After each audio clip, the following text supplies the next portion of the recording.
Okay, which one of you guys scheduled Utah and Dallas on a Thursday night? Welcome to Fantasy NBA Today podcast, a sports ethos presentation, hosted by yours truly, Aaron Bruski, and FSWA Hall of Famer Steve, Dr. A. Alexander. Today, we are looking ahead at week 4 strategy. We've got some pretty cool stuff here. We broke out the pencil and the paper and the abacus, and we figured out next week's schedule so you guys don't have to. And I am extraordinarily thrilled to bring you guys the results. We are not doing this episode on Twitter or YouTube live. But we do that on occasion. So you guys should check out our shows Monday, Wednesday, Friday mornings, where Doc and I or myself are going on or around 9 p.m. Pacific or 9 a.m. Pacific and noon Eastern time.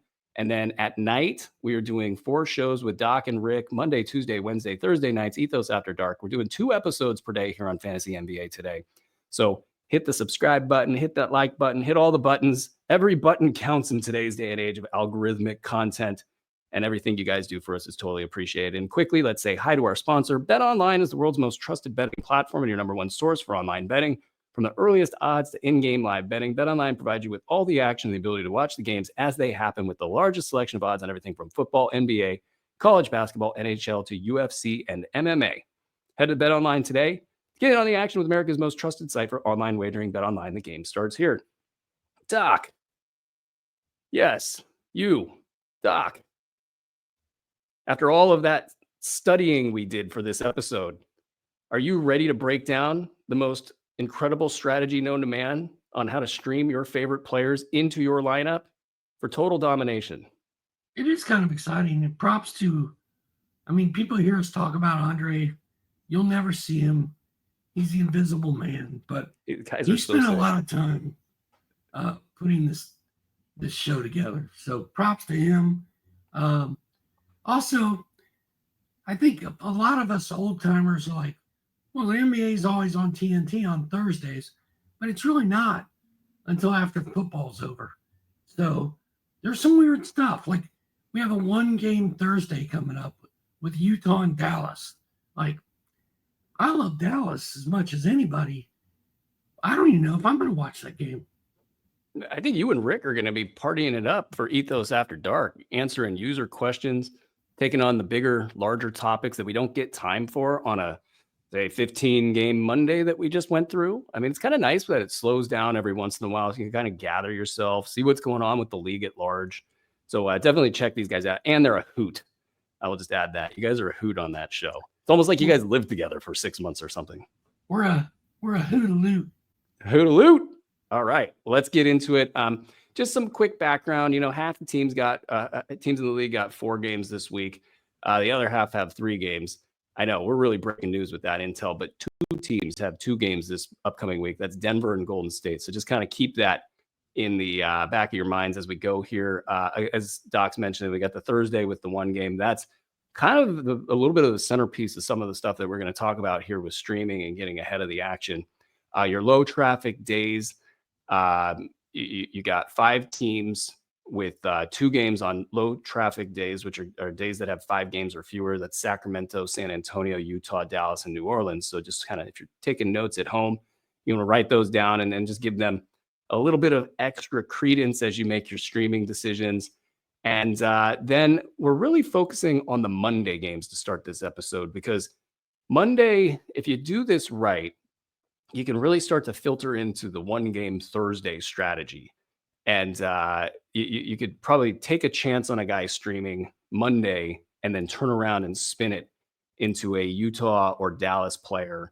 And they can then kind of be the centerpiece of your streaming strategy if you do this right, depending on who we like and what's going on, and especially since things could change between now and Monday. And the other question is, are there players good enough on Dallas or Utah to do it for? So it's pretty interesting stuff.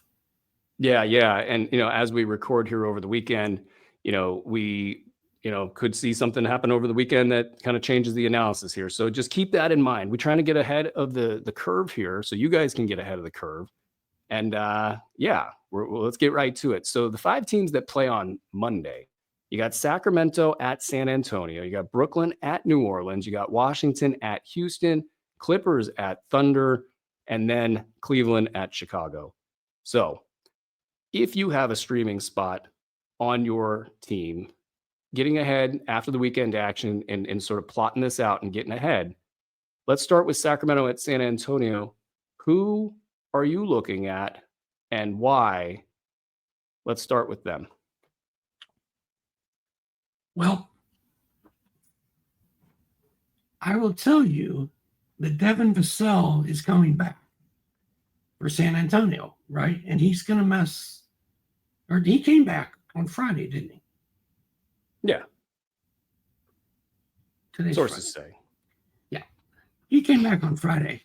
So now, Julian Champagny kind of up in the air a little bit. Harrison Barnes, Harry B could take a little bit of a hit. Keldon Johnson take a little bit of it. Stephon Castle could take a big hit. So it's pretty interesting. I think you could probably still stream Stephon Castle on Monday and be okay. I kind of feel like Champagny might be available in a lot of leagues. And if he's available, I like him better than Castle. Yeah. If Champagny is available, because maybe even if like there's leagues where people don't know that he's good, but if he gets dropped because of Vassell's return, this is a great opportunity. I think he should be picked up outright. I think he's a top 100 play the rest of the season. I think he has a chance to finish inside the top 75 if he plays, a normal amount of games for a young guy that's good for his team. So with that said, I would be looking there. The Castle one's really interesting because with no Sohan, that really opens up the door for more minutes. And it feels to me like it's going to be kind of a light switch is either off or on kind of thing for him. Like it's going to be off until it's on, until they say, okay, kid, go out there and play. Like, don't worry so much about all the stuff that Pop, puts in young point guards' minds, like just go out there and play. And then at that point in time, you'll see the popcorn stats, the points, the boards and the assists really start to climb for him. And then, everything else will be a question mark. And then at some point in time with Castle, you're sitting on a little bit of a pile of gold because Chris Paul, he's not exactly known for playing all of his games. And if that ever happens, then am I correct? It is Stephen Castle's show to run, right? Yeah. I don't think it's Trey Jones' show anymore. No.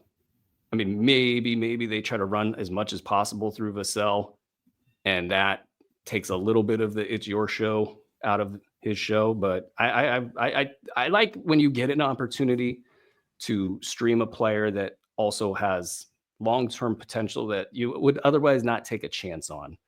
These are little sneaky opportunities here. Anybody else in San Antonio that you would be considering for just some fringe streamer action? I think that's about it. Yeah, Sacramento. If Keon Ellis is available, stop what you're doing and go pick him up. Keon Ellis. I mean, he should be owned outright. That's just the way it goes. But players like Herder might be available in a format. Depending on what kind of format you're in. I think Herder, both those players, I think they like both of them right now in Sacramento. I think they're trying, and actually they played together for a little bit of a stretch where normally they would have been subbed in for one another. And I thought that was sneaky interesting. I thought that might be the white flag from Mike Brown saying, okay, I get it. I got to play Keon. Then outside of those guys, I think because they're so top heavy with the minutes, there's really nobody there that deserves fantasy consideration outside of, Ellis and Herder after the big four who are already, unless Monk. If Malik Monk's been dropped in your league, which is possible, he's off to a really slow start. I think he would be a good option as well. The overall question I have for Sacramento is, did they turn over the car keys to DeMar DeRozan temporarily? If they gave him carte blanche and said, hey, do what you want, then the next question I have is, are they ever going to be able to rip those car keys out of his hands? Because he's at about 18 shots. I don't have the numbers in front of me, but actually I could very quickly. That screen is up on my page here. I'll get to the numbers in 3 seconds here. He is at, unfortunately, they don't put the number on that page. he's at a lot of shots per game. It's like 18, I want to say. And that is more, I think, than the other players on his team would have preferred. 17 and a half is the number there for DeRozan. And if that doesn't come down, Malik Monk, yeah, it's going to be rough sledding for him. Keegan, it won't be as great as it could be. De'Aaron will survive, but it might not be ideal, even though De'Aaron's doing just fine to start the season off. So interesting that's stuff. The thing. That's the most interesting thing to me is you've dropped DeMar DeRozan into the middle of this thing in Sacramento. De'Aaron Fox, Keegan Murray, and Domantas Sabonis are all still eating. They're all fine right now. Will they be fine? A month from now, I'm guessing they will. I don't know that for sure. But Malik Monk has definitely been the guy that's taken the hit because Kevin Huerter has been better than I thought he was going to be. So with DeRozan, it's not like Huerter's taking a ton of shots either. No. I want to say he's taking like 8 shots a game or something. So it's not like I was trying to figure this out for my own purposes. Like if Huerter gets off the floor, you could combine those shots into he and Keon shots into like 15 or something and make a perfect puzzle there for Sacramento. But even when you do that, there's no way to kind of like Sabonis got 6 shots in the last game. Like that's crazy. And he had a great line, by the way. He had a bunch of free throws and it all worked out. There's a lot of good happening in Sacramento with this stuff, but Malik Monk could be on the outside looking in. And if that's the case, he represents a pretty good streaming play because he will be yapping in Mike Brown's ear. I guarantee you that. How mad is Malik Monk right now? Oh, very mad. And anytime he gets the ball right now, he's trying to dunk out that anger into the hoop. It's pretty cool to watch what's going on in Sacramento right there. They're so close to figuring something out and they need a shot blocker. If they get that, they can be in a tier below OKC in the West. Let's get to Brooklyn and New Orleans, who play on Monday. A lot of different streaming potential in this game. I mean, both teams Brooklyn by kind of default has a scrambled up roster, and then New Orleans has at least 4 key injuries off the top of my head that have opened things up. I know you talk about Brandon Boston a lot in the last show. Where are you at with him? Is this maybe your top, other than Jose Alvarado, streaming option? But I assume Jose Alvarado's already picked up in most leagues, but yeah, Boston and Alvarado are 2 big ones for sure. And I love, like, Camlo kind of sold me on Brandon Boston. And I picked him up and dropped, I forget who I dropped. It might have been Mike Conley right before his double-double. But now, with this, I can play Brandon Boston on Monday and then cut him and then play, one of those other teams that has 4 games the rest of the week and give 5 games in for the week. Like, it gives me an excuse to go out and pick up Brandon Boston, which I think is a good idea anyway. But we don't know if Brandon Boston is really going to happen. It's just kind of a hunch. So I like having an excuse and a reason to go pick up Brandon Boston. Yeah, and you got Jordan Hawkins that's now out for a week or two. That opens things up. Wondering, obviously you got Zion who's kind of hanging out there. He could be in or out of a game at a moment's notice. Is there anybody else on that squad that you think rises to the threshold of a pickup in a streaming standard situation? I don't see it. Maybe Daniel Tice. Maybe Yves Missi. One of those 2. Missi might have been dropped in a league. And that's a really interesting kind of a situation because I think he will get his blocks if he gets his minutes for the most part. And then what do we get out of Trey Murphy? Is he back this week? That could scramble up the entire situation and knock a couple streamers off the board here. As far as Brooklyn goes, like there are a bunch of players that, people have had on their radar for some sort of a reason. Clowney has been bad this season, dealing with kind of, hip stuff, but then illness stuff. Do you think Clowney is worth kind of a flyer pickup in a streaming situation like this? Maybe I think I'd rather roll the dice on Ben Simmons or Clam Johnson. Oh my God. Yeah, I said it. You did say it. That spiced it up real quick here. Ben Simmons out. What a beautiful way to pick up Ben Simmons, right? You pick him up, you play him on Monday. If he sucks, which he probably will, you cut him and move on, and you're good to go. If he doesn't and he goes off, then maybe you keep him and see what he does in the next one.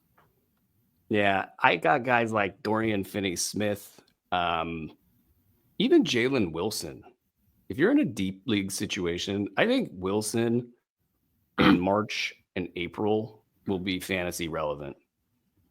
That doesn't do much for us right now, but at least that gives you a little bit of like, if you're in a very deep league situation and you're just trying to catch lightning in a bottle, I think Jalen Wilson could be worth a look. In a standard league situation, I think Dorian Finney-Smith is actually a pretty strong play. I do too. Like, Dorian Finney-Smith reminds me of Royce O'Neal. Like they're the same invisible guy in a team where you never really see them play, but they always are putting up these random nice little stat lines. Yeah, let's take it to Washington at Houston. I mean, Washington's got some crazy stuff going on. I mean, the Jordan Poole thing is crazy.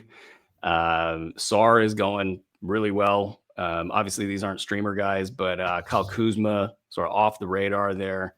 This team's really being fashioned around a somewhat predictable core. You got Bub Carrington. I don't think Bub Carrington's available in too many competitive leagues, but if he's available, you got to kind of stop what you're doing and put him on your squad, right? I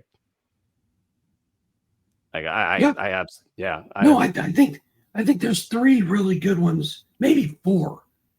I think you can stream Bub Carrington, Bilal Coulibaly, Keyshawn George, hell, Corey Kispert, and is Jonas Valanciunas still rostered everywhere? I don't even know. Yeah, he'd be worth a stream because you know you're going to get 8 points and 8 rebounds in a block in his 19 minutes. I do like Corey Kispert, though. No, go ahead. I'm sorry. Yeah, no, Kispert is going to probably have a shot at 20 points, in the game. And then, I think the Bilal stuff is probably not too. I mean, maybe some standards don't have Bilal all scooped up already, but Keyshawn George. I mean, first of all, the guy's shooting like just over 30% this season, and that is gonna work itself out. Like he's not gonna shoot 30% the entire season. So if he goes on a heater Monday, Houston's not a great matchup. I'll just throw that out there. Houston's defense is ready to play. Maybe they take a game off. Maybe they put more of their offensive players on the court thinking that this is a game that they can kind of just walk through and get those guys some points and some production. And, guys like Şengün, haven't been playing much in the fourth quarter. Maybe this is a get right, so to speak, game for them. And they don't throw those defensive maniacs and Tari Eason and Amen Thompson on the floor and make all of the Washington Wizards players want to go home early. That would be the concern there. On the Houston side, who do you like? If I had to give you a list of guys, I mean, Amen Thompson's probably rostered everywhere, I hope. Eason is probably rostered everywhere, I hope. I mean, Eason is a 5th round value or something this season, and Amen is Amen. But do you like anybody in this crew of Dylan Brooks, Reed Shepherd, or Steven Adams? Real quickly, Tari Eason, when I wrote my ESPN column yesterday, was rostered in 12.9% of ESPN leagues. So he's out there. That's crazy. And available. ESPN smaller leagues, it's more 8 and 10 team leagues, whereas Yahoo is more 12 teams. But nonetheless, that number's low. So I would not just discount going to see if Tari Eason's available in your league. He's returning. Here's a fun one. I'm going to step all over you. Apologies, sir. Do it. Do it. Tari or Amen rest of the season? For you. Oh. Not even a streamer question. I just wanted to throw this. To me, is like a juicy. I don't know. They're like peanut oil and corn oil, Aaron. I really can't tell the difference. Stop what you're doing and Google peanut oil versus corn oil. Just do it. David Letterman. I'm going to say Tari Eason. He's got the hot hand right now. Yeah, I'll go with Amon Thompson, but I just thought it was a really interesting question that popped up in my brain. Okay, back to the thing that we're talking about before that question came up. Brooks, Reed Shepherd, or Steven Adams as a streamer? Is Adams healthy? 5 minutes a game. 5 minutes a game healthy. Oh, okay. The kind of answer. But, he might get one additional minute over Reed Shepherd. Who knows?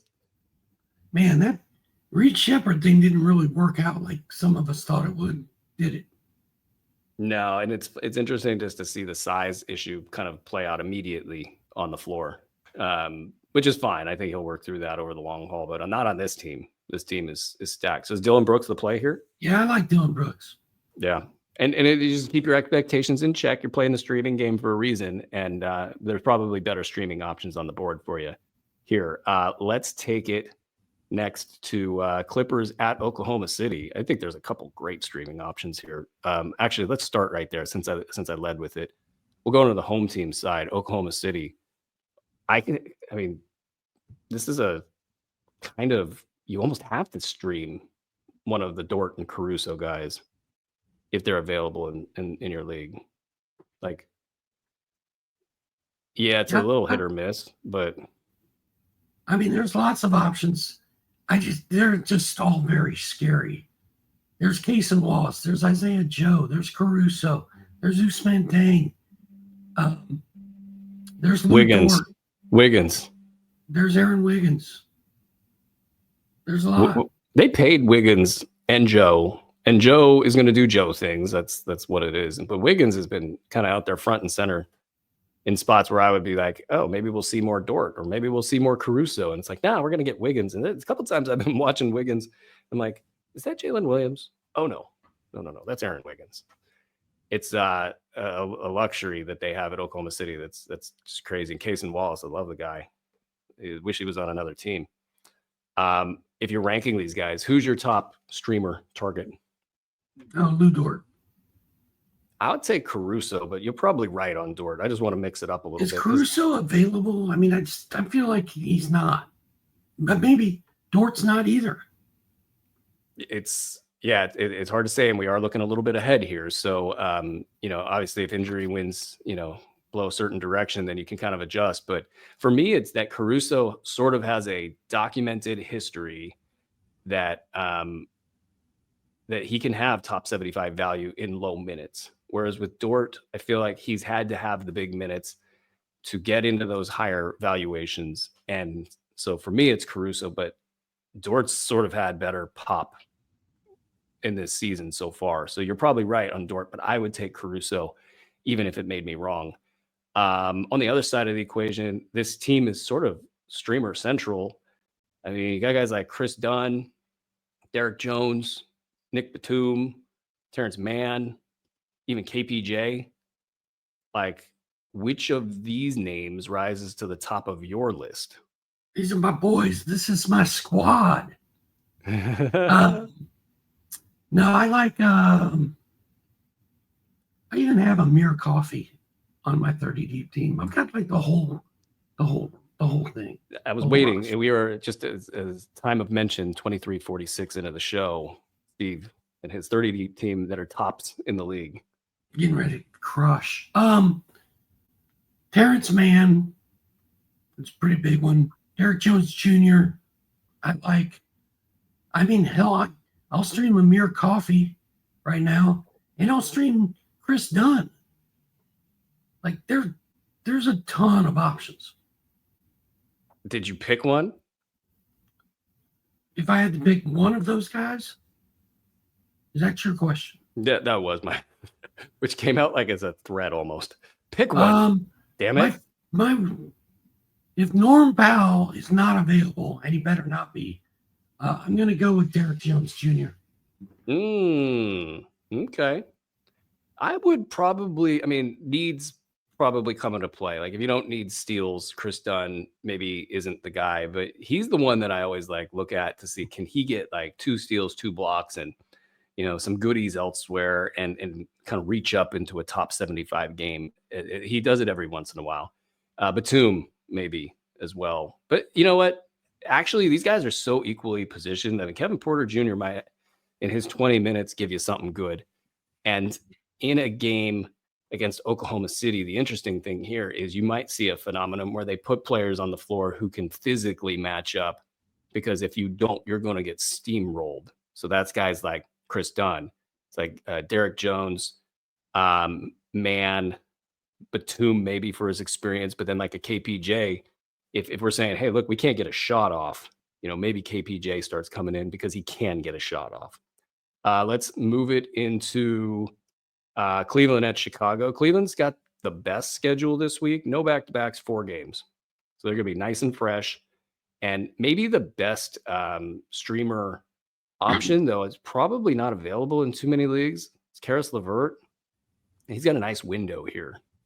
And that's, like I said, I think it might have already been taken advantage of, but he's the top guy here out of Cleveland, yeah? Yeah, maybe Ike Okoro, but to me, Karis LeVert's the only legit one I want to mess with. Do you think that LeVert, if he's available in a league, do you think he's the top streamer pickup of the week? Yes. Given the schedule, given the no back-to-backs, I would say he's up there. Yeah. Out of the non-LeVert crew, anybody, like when I heard you say Okoro, I'm going, nah, like I just can't do it. And I'm not doing it either. Yeah, you're trying to reach for the best name of the rest of the bunch. So that's all we need to know. So you don't have the stones to play Dean Wade. You don't have the stones to play Sam Merrill. You don't have stones, and should not say it that way. You should not be playing these guys, I don't think, unless you're in a 30-team league. Let's look at the other side of the equation in Chicago. There is some pretty intriguing names here. I mean, Pat Williams, I don't think people get intrigued by, but the next few names, Ayo Dosunmu, Jalen Smith, Matas Bucelis. You have my attention talking about these names. How would you rank these guys as far as streamers go, and maybe even just some rest of season outlook? Well, first of all, I just looked it up. Karis LeVert's owned in 56% of ESPN leagues. That means Karis LeVert is rostered in almost every competitive Yahoo league. So that may be a pipe dream. Moving on to the Bulls, that's who you're talking about, correct? That's correct. Dosunmu, Jalen Smith, Pat Williams. Those are the guys. Maybe Taylor Horton Tucker doing anything? I don't know. I like Ayo Dosunmu the best out of that group. Yeah, I was briefly just trying to figure out what the roster percentage was for Karis LeVert in Yahoo leagues, but I like Ayo perhaps the best out of this group because of the rest of season equation. I think if anything happens with Levine, if this team starts to go south for whatever reason, all that can happen for Ayo is good. Like all he can do is learn how to play better, get better shots off, improve his shooting overall, get more usage. Like this is the bottom of the barrel for him, and it's not been great. I mean, I don't think his shooting percentages are good or even close to good right now, but I think it's got a good possible last half of the season attached to it if you can get lucky and have Dosunmu on a roster at the right time. So with that said, that's interesting. And then Bucelis actually started making some noise. You got that look about you, Steve. Dude, Karis LeVert, I just looked it up. 26% in Yahoo. In Yahoo? How is it half of what it is in ESPN? That's crazy.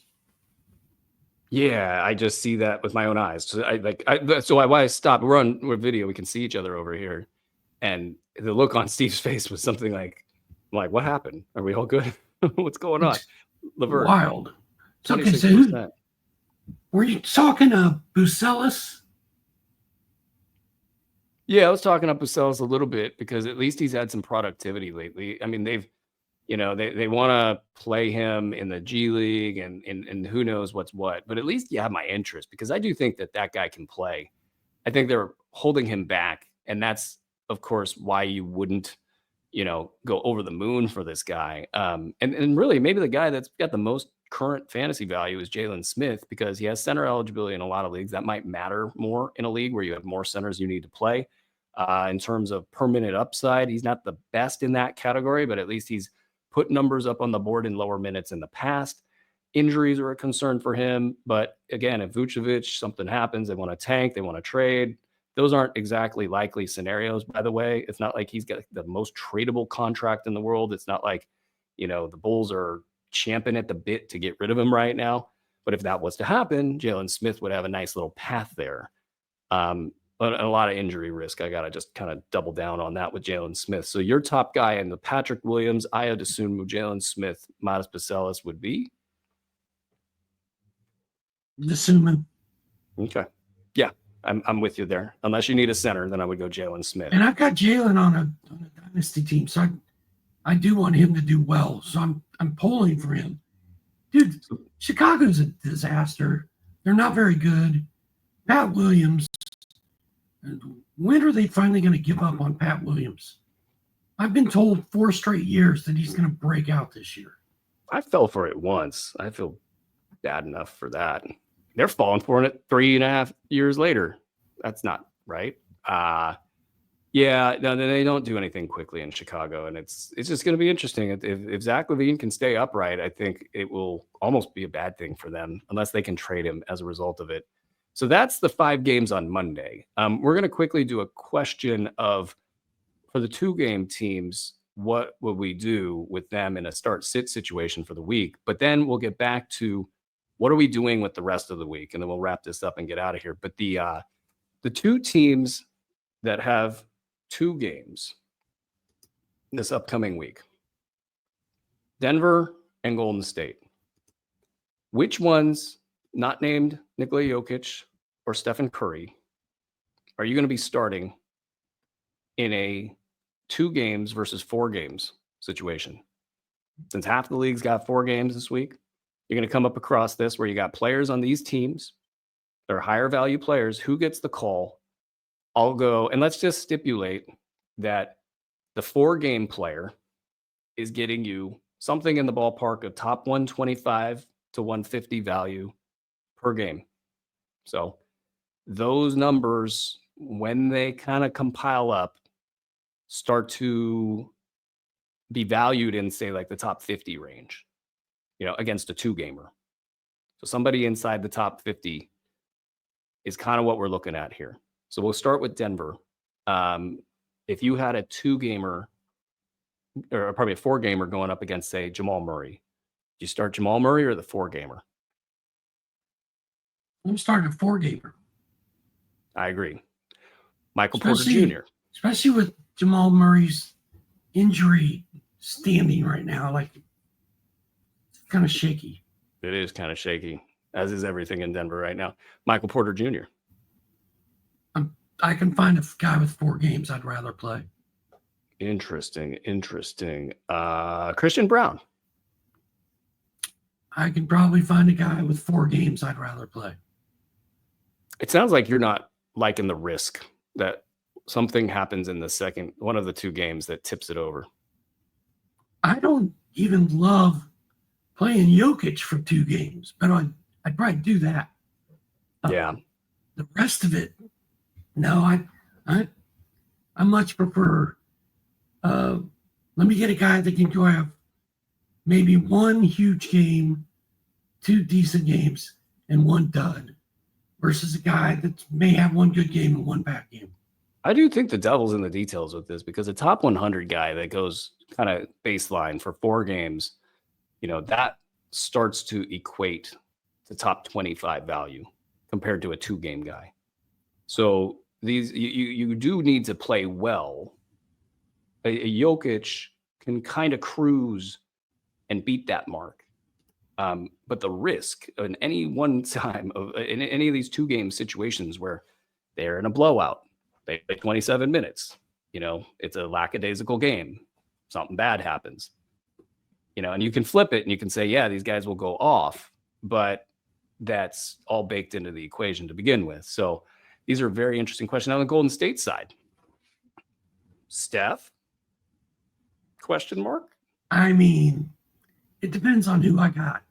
But if I'm in a week, are there even any weekly lineup leagues still in existence besides 30 deep?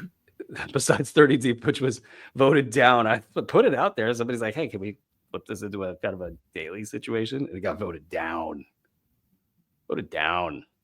Bunch of cretins. I love it.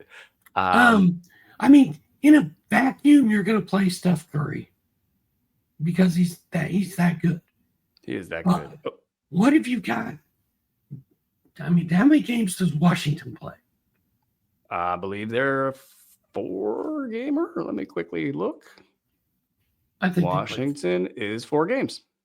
So this is a better way to do this. Are you playing Jordan Poole or are you playing Steph Curry? No, Jordan Poole. Jordan Poole's been producing more than Steph Curry. Yeah.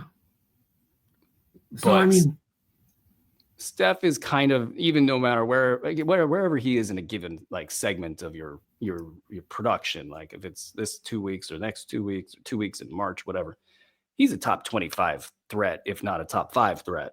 Okay. Dennis Schroeder, 4 games. Steph Curry, 2 games. I'll take Steph and hate every minute of it. I'll take Dennis all day. Like, that's the thing, dude. 2 games is not a lot. Like, I don't know. It's hard. It's tricky. It's a tricky one. Okay, so if we're having trouble with Steph, then the next question becomes, now, if you want to ask me Karis LeVert versus Steph, I'm probably going Steph. You're going to go Steph? Okay, yeah, I would go Steph because I went Steph in the other scenario, which was probably a little bit tougher, but I'll get LeVert's value here in a second. But let's go to the only player I think that rises to the threshold of a question, would you start them for 2 games instead of a 4-game player who's producing in the top 125 to 150 range, is Buddy Hield. Flamethrower. Bloody Hield. Bloody Hield, bloodying up the opposition. Like, he is a top 15 guy to start the season. So he fits the criteria, right? Are you going to gamble that Buddy Hield keeps it going? Because if he's a top 15 guy, he beats a top 100 guy in 4 games.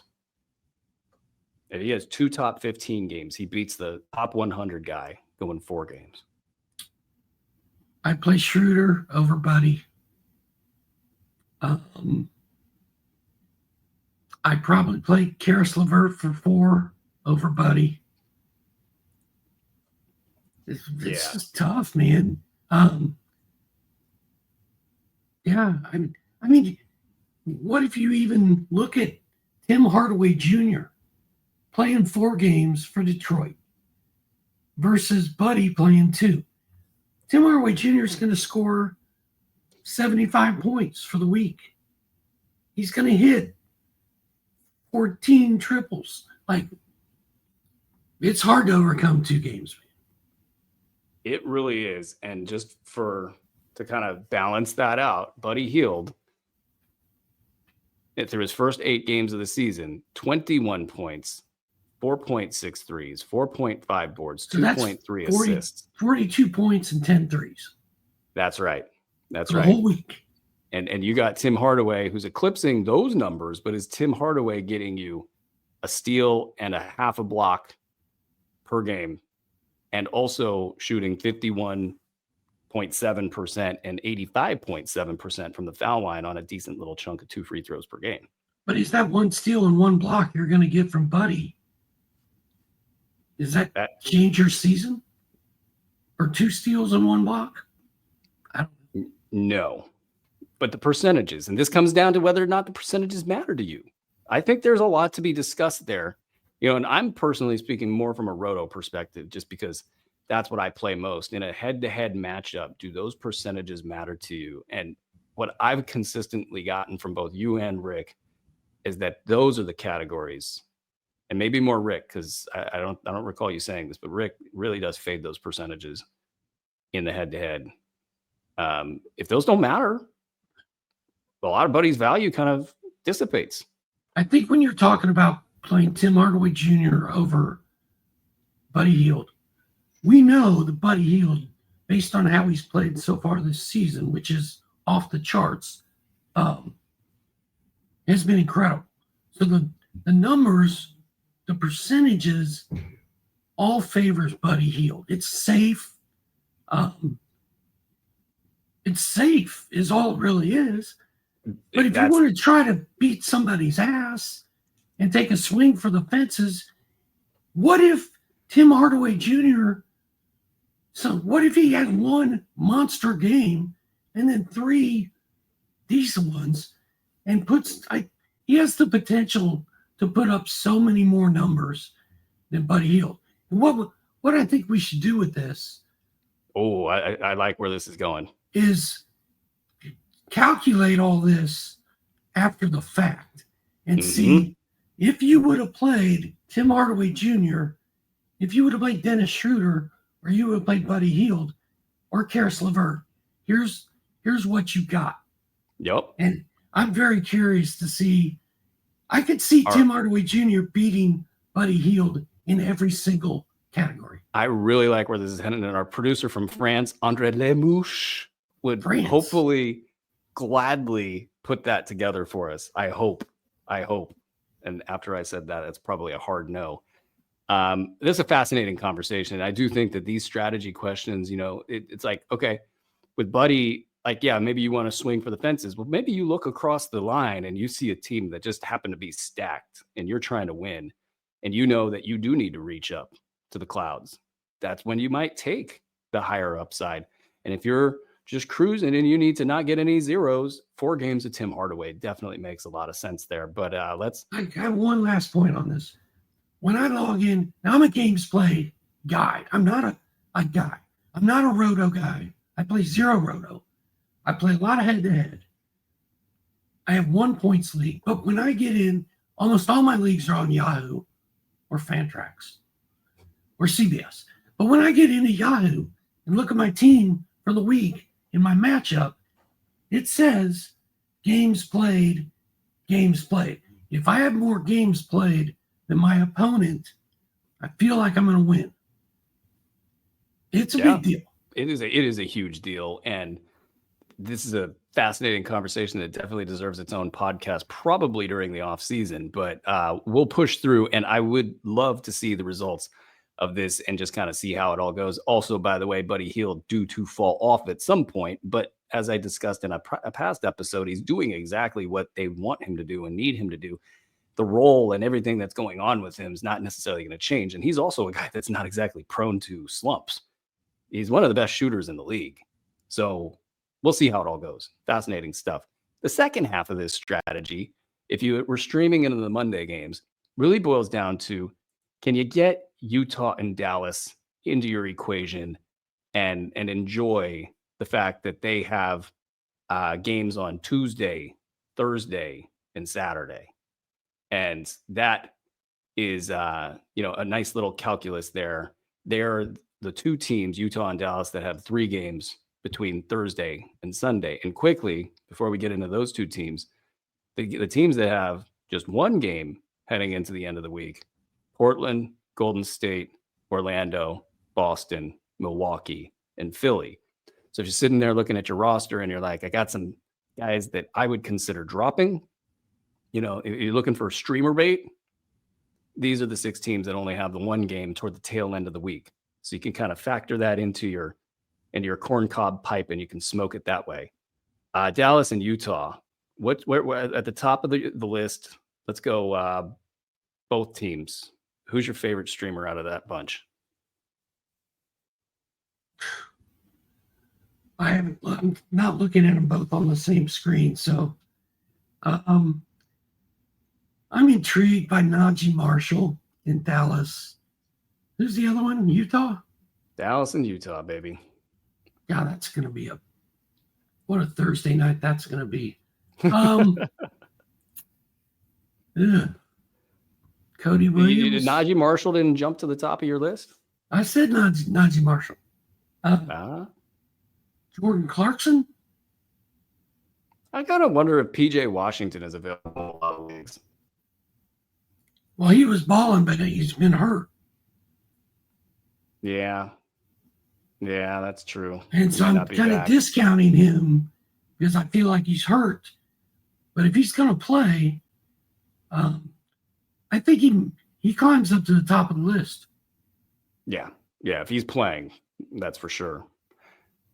Najee Marshall seems like the safe play here. Like, you're probably going to get some level of minutes, even regardless of the injury situation around him. Like, he's played 20 minutes a game this season with normal lineups, full strength, medium strength. The production's not bad. Top 175 in a 9-cat format. That plays for me. I mean, if you're going to get the Tuesday, Thursday, Saturday combo, if you wanted to ride it the entire way, you could. And then if you want to get off the bus, you can get off the bus. But if you're trying to max out games played, that top 175 starts to look like, he's competing with other top 100 guys in that range.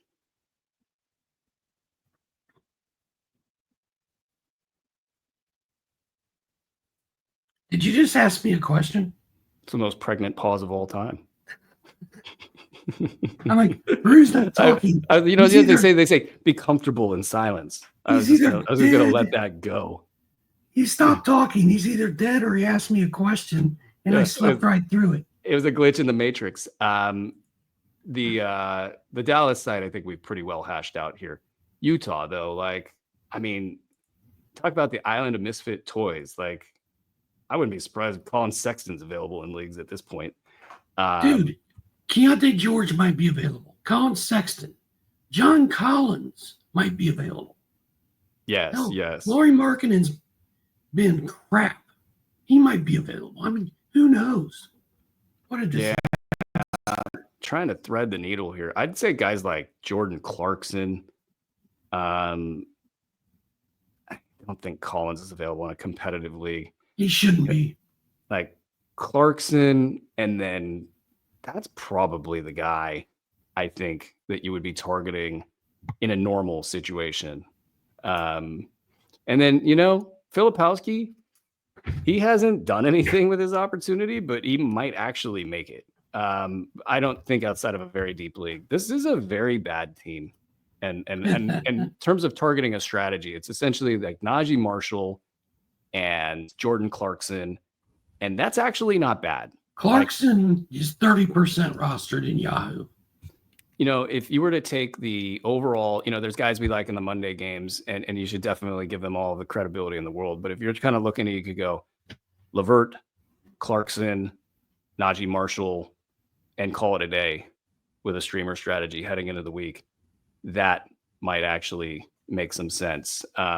Anybody else rise to the threshold? Najee Marshall, 2%. 2%. Yeah. 2% rostered. And that's fine, but still top 175 value. That's not 2% territory. It should be more, especially considering some of the opportunity that he's gotten this week.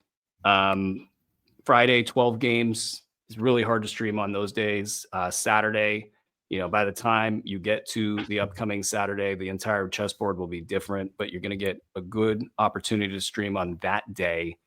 And then, as far as those teams, you got Milwaukee, Charlotte, Toronto, Boston, Lakers, Pelicans, Spurs, Mavs, Utah, Sacramento. That's your last stand. By the way, John Collins, 88% rostered in ESPN or in Yahoo, and PJ Washington, 69%. That's, I don't know. Get more people to play in your leagues or something is my thing. I don't want to besmirch here, but that's just not ideal when guys that would be drafted in the 8th round of leagues are just sitting there available.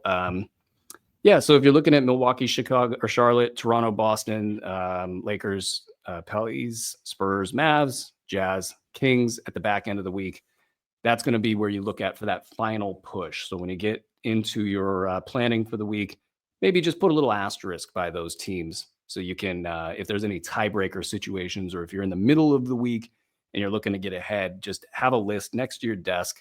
And just when you're going through your waiver wire, just know that those are the teams to target. And then also go to the sportsethos.com premium fantasy pass section where you can get streaming schedules and you can get all sorts of different tools to help you navigate all of this projections, which are Vegas grade projections that are based on the B150 that are also worked on in a way that's really not being done out there in the industry because it's very tough to do so. It's a lot of elbow grease. It's a lot of sweat equity to put that much time into these projections, but that's the path that we're choosing to take here. And we want to make sure that you guys have the best intel that you guys can make your decisions with. So if you are a Fantasy Pass member, get in there and use that stuff. It is extraordinary. And especially if you're betting as well, over, under, all that stuff. It's great stuff. Check out the Wager Pass while you're at it. Doc, any big thoughts on the upcoming week before we get out of here? Brew, I cannot wait to see the 30 deep standings on Monday when I plan on being number one in power ranking, number one in record. That's what I'm waiting for. I can't wait to, after this episode, go into the schedule and see when I play you, because I'm going to take you down. And that's going to do it for us on Fantasy NBA today, presented by Bet Online, a Sports Ethos presentation. Enjoy your weekend, everybody. Until next time, ladies and gentlemen, be well.